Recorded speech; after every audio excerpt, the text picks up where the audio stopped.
Il senso unico alternato sicuramente è un disagio per chi ogni giorno frequenta il Fadalto, addirittura di notte è chiusa e pertanto tutto il traffico notturno che non è molto frequentata la statale di notte, comunque provoca un disagio anche i residenti di Fadalto Basso che di notte passano i mezzi d'opera, i camion, e provoca, oltre che un disagio, anche un danno alla strada comunale che da 50 anni non viene più asfaltata ed è piena di buche.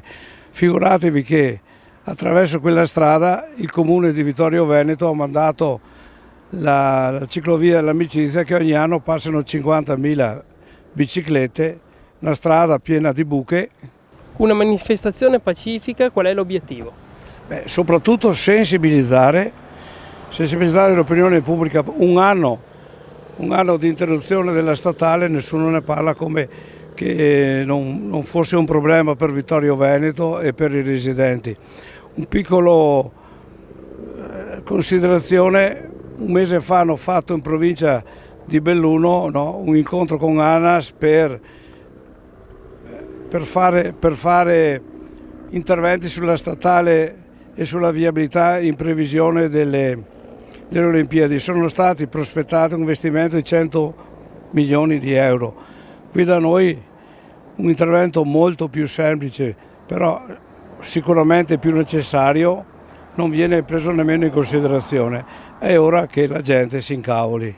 Di notte passeranno un centinaio di macchine per il borgo di Basso Fadalto, che è un borgo molto ristretto.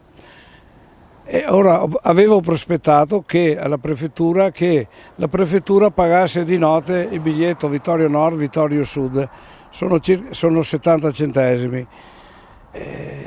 Nemmeno questo atto di riguardo per i residenti è stato fatto, è tutto dire.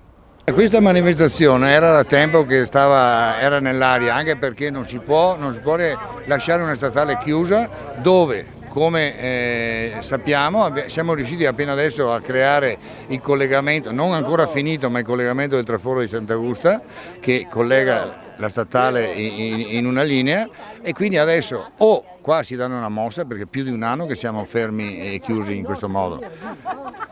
La regione o lo Stato, chi per lui, deve intervenire il più presto possibile.